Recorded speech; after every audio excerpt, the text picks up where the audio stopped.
नमस्कार दोस्तों, स्वागत है आप सभी का हमारे YouTube चैनल थैंक्स एजुकेशन में। मैं गोपी चंद्र राठौर आपको मैथ पढ़ाता हूं और जैसे कि आपको पता है कि आज हमारा नंबर सिस्टम का हमारा ये फर्स्ट क्लास होगा, जिसके अंदर हम बेसिक संख्याओं का इंट्रोडक्शन देखेंगे, ठीक है ना। और जैसा कि आपको पता है कि अभी तक हम 4 से 5 टॉपिक आपको करा चुके हैं, ठीक है ना। जिस किसी विद्यार्थी ने पुराना वीडियो नहीं देखा वो चैनल पर विजिट कर पुराना वीडियो देख सकता है, और जो थैंक्स एजुकेशन फैमिली का सदस्य बनना चाहता है वो चैनल को सब्सक्राइब करे। जरा देखना, नंबर सिस्टम का थोड़ा ज्ञान होना बहुत ही ज्यादा जरूरी होता है मैथ्स के अंदर, ठीक है ना। इसके अंदर आपके 4 से 5 क्वेश्चन बनते हैं जो एग्जाम के अंदर आपको अक्सर देखने को मिलते हैं, ठीक है ना। देखते हैं, सबसे पहली बात हम देखते हैं कुछ नोट पॉइंट इसके अंदर, ठीक है ना भाई।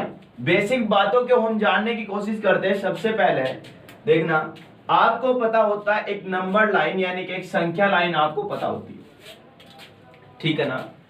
अगर मैं इस साइड लिख दूं इनफाइनाइट, माइनस का इनफाइनाइट, और इधर लिख दिया मैंने प्लस का इनफाइनाइट, कोई दिक्कत नहीं होता है ना भाई। नंबर इसी फॉर्म में होते हैं, लेकिन बीच में क्या होता है, एक जीरो होता है जो इसका मिड पॉइंट होता है, ठीक है ना। यानी कि जीरो से आप लेफ्ट की साइड जाओगे तो आपको सारे नेगेटिव नंबर मिलेंगे, और जीरो से आप राइट की ओर जाओगे तो सारे आपको पॉजिटिव नंबर मिलेंगे, कोई दिक्कत नहीं। अब हम स्टार्ट करते एक से। ये 1 हुआ, 2 हुआ, 3 हुआ, इस प्रकार से नंबर चलते गए, ठीक है जी। और इसी प्रकार से मैंने क्या कहा, ये माइनस का 1, ये माइनस का 2 और ये माइनस का 3, इस प्रकार से सारे के सारे नंबर चलने स्टार्ट। तो ये होता है आपका संख्या लाइन। अगर मैं बात करूं प्राकृत संख्याओं की, नेचुरल नंबर की, तो 1 से लेकर इनफाइनाइट तक के जितने भी नंबर होंगे तो वे क्या होंगे, नेचुरल नंबर होंगे, यानी कि प्राकृत संख्या होंगी।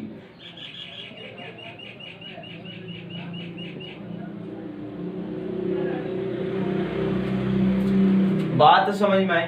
1 से लेके इनफाइनाइट तक के जितने भी नंबर होंगे तो वे क्या होंगे, प्राकृत संख्या। और यदि आप इसमें जीरो को इंक्लूड कर लो, यदि आप इसमें जीरो को भी ले लो, तो जीरो लेने के कारण क्या हुआ, अब ये पूर्ण संख्या बन जाती है भाई। क्या बन जाती है, ये पूर्ण संख्या, कोई दिक्कत नहीं, ठीक है ना।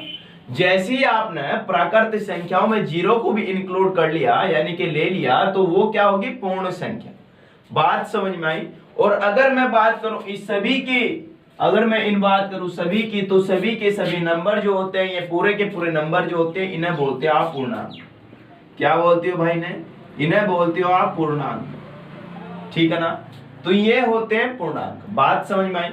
तो इन संख्याओं का ज्ञान होना आपको बहुत ही आवश्यक होता है, ठीक है ना। क्या हुआ कि 1 से लेकर इनफाइनाइट तक जितने भी नंबर हुए में प्राकृत संख्या, यदि आपने जीरो ले लिया तो हो गया पूर्ण संख्या, और सारे के सारे जो नंबर होते हैं उन्हें क्या बोलते हो आप, पूर्णांक, ठीक है जी। अब चलते हैं नंबर 1, यानी कि आपको संख्या होती है अलग अलग प्रकार की, ठीक है ना। एक तो होती अभाज्य यानी कि प्राइम नंबर, एक होता है को प्राइम नंबर यानी कि सहअभाज्य संख्या, एक होता है क्या, भाज्य संख्या, ठीक है ना। तो इन नंबरों का जरा थोड़ा ज्ञान कर लेते हैं भाई, ठीक है ना। सबसे पहले हेडिंग डालते हैं, सबसे पहले जो हेडिंग डालते हैं वो डालते हैं अभाज्य संख्या यानी कि प्राइम नंबर, अभाज्य संख्या, ठीक है ना। अभाज्य संख्या के बारे में सबसे पहले मैं आपको बताना चाहता हूं, ठीक है ना। अभाज्य संख्या वे संख्या होती हैं जो 1 से या खुद से डिवाइड होती है, यानी कि खुद से भाग होती है। अभाज्य संख्या वे होती हैं जो 1 से या खुद से डिवाइड होती हैं, उन्हें क्या बोलते हो आप, अभाज्य संख्या बोलते हो। जैसे अगर मैं 2 के बारे में बात करूं तो 2 एक ऐसी संख्या है जो खुद से डिवाइड होती है या 1 से। और 2 के बारे में यदि मैं बात करूं और भी, तो यह क्या होती है, एक तो सबसे पहली बात सम संख्या, सबसे पहली बात या एक सम संख्या है भाई। और दूसरी बात क्या, सबसे छोटी अभाज्य संख्या भी है, और क्या है, एक सम संख्या भी है। बात समझ में आई। एक ना तो को प्राइम नंबर होता ना ही प्राइम नंबर होता, ठीक है ना। वो क्यों नहीं होता है, क्योंकि एक क्या होता है, सबका फैक्टर होता है, सबका गुणनफल होता है, ठीक है ना। तो जो एक सबका गुणनखंड होता है, यानी कि एक ना तो किसी का क्या होता है, को प्राइम नंबर होता ना प्राइम नंबर होता, तो इसलिए क्या होता है, इसे इस श्रेणी से बाहर रख दिया। बात समझ में आई। तो 2 हुआ, 3 हो, 5 हुआ, 7 हुआ। देखो 2 1 से कटता है खुद से, 3 खुद से 1 से, ठीक है ना, 5 1 से और खुद से, ठीक है ना, 7 भी। तो इसी प्रकार से क्या 9 होगा, क्या 8 होगा, नहीं। अरे 9 3 से कटता, 9 से कटता, 1 से कटता, तो ये तो नहीं होगा। तो अब क्या होगा, 11, फिर कौन सा 13, 13 के बाद 17, इस प्रकार से होता है। बात समझ में आई, ठीक है ना। तो ये क्या होते हैं, आपके अभाज्य संख्या होती हैं, प्राइम नंबर होते हैं। अब मैं आपसे पूछूं कि 1 से लेकर 100 तक की कितनी प्राइम संख्या है, कितनी अभाज्य संख्या, मैंने आपसे क्वेश्चन कर लिया। तो डायरेक्ट आपको आंसर मालूम होना चाहिए 25। क्या मालूम होना चाहिए, 25, ठीक है ना। यानी कि मैं अगर बात करूं, सीधी मैं बात करूं आपसे कि 1 से लेकर 50 तक की कितनी संख्या होती है भाई, 1 से लेकर 50 तक की बीच में कितनी को प्राइम, सॉरी 1 से लेकर 50 तक के बीच में कितनी प्राइम संख्या होती है, अभाज्य संख्या होती है। तो आप फटाक देसी आंसर दोगे, कितना होती है भाई, 15। कितनी होती है भाई, 15। तो 1 से लेकर 50 तक के बीच में 15 संख्या होती है, और 50 से आगे आप बढ़ोगे 50 से 100 के पास, तो ये कितने होते हैं, 50 से 100 के बीच में कितनी होती है जी, 10। तो टोटल मिलाकर कितनी होगी ये, 25। बात समझ में आई, ठीक है ना। तो आपको एक क्वेश्चन मालूम होना चाहिए कि 1 से लेकर 100 तक के बीच में कितनी प्राइम संख्या होती है, तो कितनी होती है, 25। 1 से 50 तक कितनी होती है, 15, और 50 से 100 तक के बीच कितनी होती है, 10। टोटल मिलाकर कितनी होती है, 25। बात समझ में आई। संख्या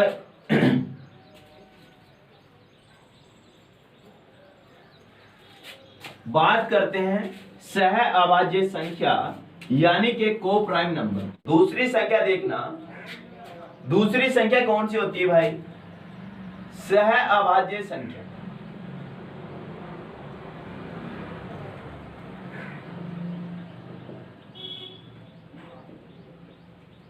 सह अभाज्य संख्या तो वह संख्या जिसका एचसीएफ क्या होता है, क्या होता है भाई, एचसीएफ 1 होता है। जिस संख्या का एचसीएफ 1 होता है उसे क्या बोलते हैं, सह अभाज्य संख्या बोलते हैं, ठीक है ना। देखना, आपके पास एक नंबर तो है 12, और आपने दोबारा से लिख दिया फिर 12। इस 12 को लिखने के 2 तरीके हो सकते हैं भाई, एक तो होता है 4 तिये 12, और एक होता है 6 दूनी 12। बात समझ में। तो आपको मैंने एचसीएफ लेना सिखा रखा, एचसीएफ क्या निकालते हो आप, इनका क्या कर लो, अंतर देख लो। अंतर कितने का, 1 का, ठीक है ना भाई। अंतर कितने का, 1 का। क्या 1 सबको काटता, हाँ काटता, तो एचसीएफ कितना, 1 आया जी। अब मुझे ये बताओ इनका अंतर कितना, इनका अंतर आया 4, तो 4 क्या सबको काटता, नहीं, तो इसे 2 गुना 2 लिख लो। अब 2 देखो, क्या 2 इसे काटता, हाँ इसे काटता, हाँ, तो एचसीएफ कितना हुआ इसका, 2।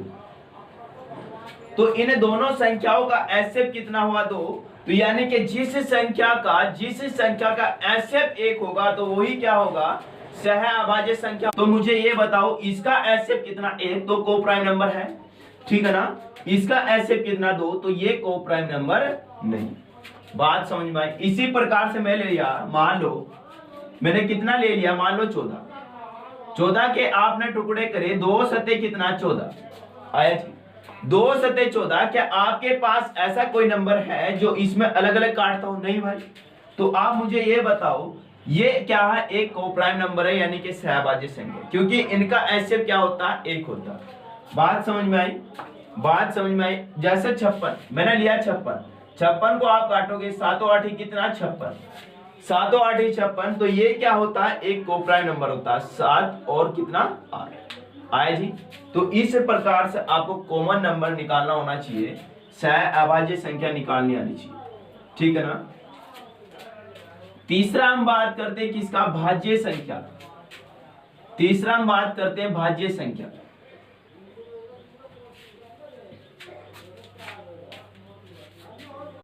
तीसरा देखना भाई, भाज्य संख्या।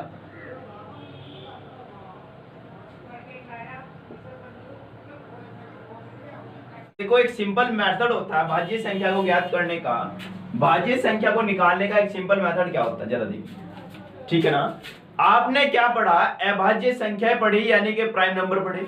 यदि आप प्राइम नंबर यानी कि अभाज्य संख्या को छोड़ दो तो जितने भी आपके पास संख्या बचती है ना भाई, उन्हें क्या बोलते हो आप, भाज्य संख्या बोलते हो।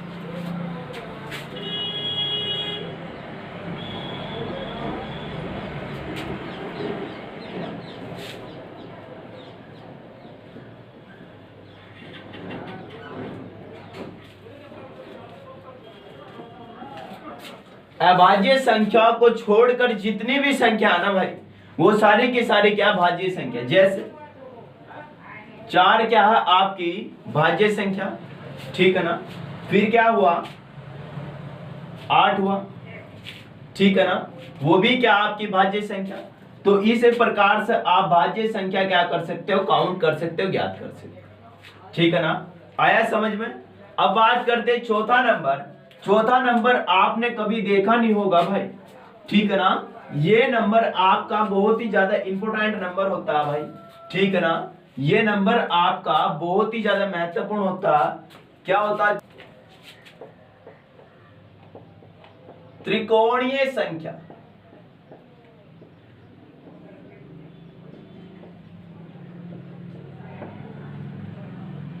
ये होता त्रिकोणीय संख्या, ठीक है ना भाई।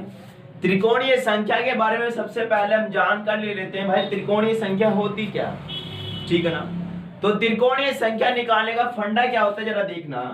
यदि देखो आप किसी भी त्रिभुज का यानी कि किसी भी ट्रायंगल का यदि आप इस्तेमाल कर सकते हो, तो देखना कैसे कर सकते हो त्रिकोणीय संख्या निकालने के लिए, ठीक है ना।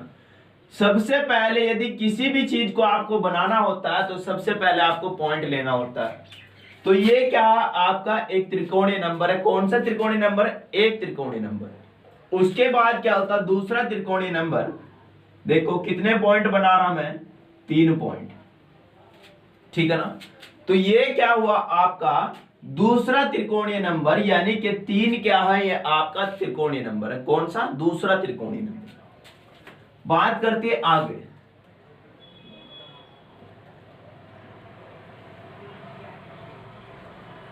ठीक है ना, कितने पॉइंट्स है इसके अंदर, इसके अंदर आपका कौन सा नंबर है, ये आपका तीसरा त्रिकोणीय नंबर है। यानी कि पॉइंटों का वह ज्ञान जो एक क्या बनाता है, त्रिभुज बनाता है, उसे क्या बोलते हैं, त्रिकोणीय नंबर बोलते हैं। बात समझ में आई, ठीक है ना। तो क्या यदि आपसे पूछ लूं मैं 21वां त्रिकोणीय नंबर, 22वां त्रिकोणीय नंबर, तो इस प्रकार से क्या आप निकाल दोगे क्या?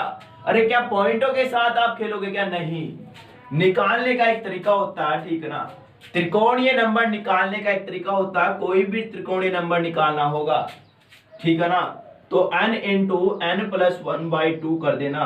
तो यहां से क्या निकाल दोगे आप, त्रिकोणीय नंबर। जैसे एग्जाम्पल देखो भाई, जैसे एग्जाम्पल मैं कह रहा आपको एक 16वां त्रिकोणीय नंबर बताओ। अरे 16वां त्रिकोणीय नंबर यदि आप इसकी फॉर्म में लिखना चाहोगे तो भाई साहब पेपर खत्म हो जाएगा, लेकिन ये त्रिकोणीय नंबर नहीं निकलने का आपसे, ठीक है ना। तो देखना कैसे निकाल दो। ये है कौन सा निकालना आपने, 16वां। आपने निकालना 16वां त्रिकोणीय नंबर। आपने कौन सा निकालना, 16वां त्रिकोणीय नंबर। तो 16वां त्रिकोणीय नंबर आपने निकालना, तो फॉर्मूला क्या बताया निकालने का, n इंटू n प्लस 1/2। तो ये कितना हुआ, 16 गुना 16 प्लस 1/2। कोई दिक्कत नहीं, ठीक है ना। 200 उड़ाओ इससे 8 बारी, ठीक है ना, 8 और 16 और 1 कितना, 17 आया जी। 16 और 1 कितना, 17। 17 का गुना करो 8 में, ठीक है ना। 8 और 7 कितना, 56। 5 8 कम 8 और 5 कितना, 13 आया जी। तो ये क्या हुआ आपका, ये आपका 16वां त्रिकोणीय नंबर।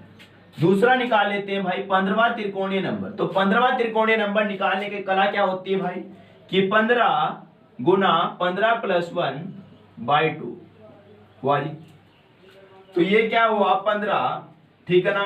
15 और 1 16 और डिवाइड कर दिया आपने 2 से, 2 8 कितना, 16।